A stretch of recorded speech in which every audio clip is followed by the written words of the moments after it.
Nelayan di Kabupaten Tabanan enggan mengikuti asuransi jiwa tahun ini. Padahal asuransi penting ketika nelayan mengalami kecelakaan kerja saat melaut dan meninggal dunia karena bisa mengajukan klaim.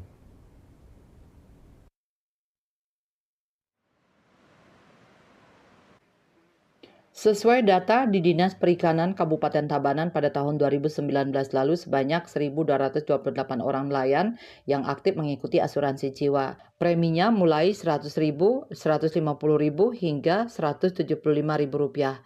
Kabid Perikanan Tangkap Dinas Perikanan dan Kelautan Tabanan IGD Bogarada seizin Kepala Dinas I Gusti Ngurah Agung Suryana mengatakan, terakhir kali nelayan mengikuti program asuransi tahun 2019. Ketika itu sebanyak 1.228 nelayan masuk program asuransi. Premi dibayarkan oleh pemerintah pusat sehingga nelayan tidak perlu membayar atau gratis. Pada tahun 2020, pemerintah pusat tidak lagi mensubsidi untuk pembayaran premi asuransi sehingga nelayan diarahkan membayar atau ikut secara mandiri. Dinas Perikanan dan Kelautan Tabanan sudah sempat mempertanyakan subsidi asuransi ini ke pemerintah pusat. Akan tetapi pusat pada tahun 2020 tidak lagi melanjutkan memberikan subsidi premi karena COVID-19.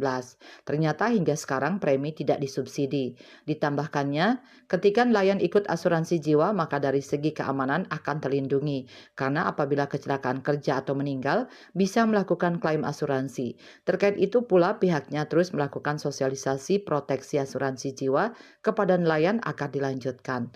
Bisnis Bali melaporkan.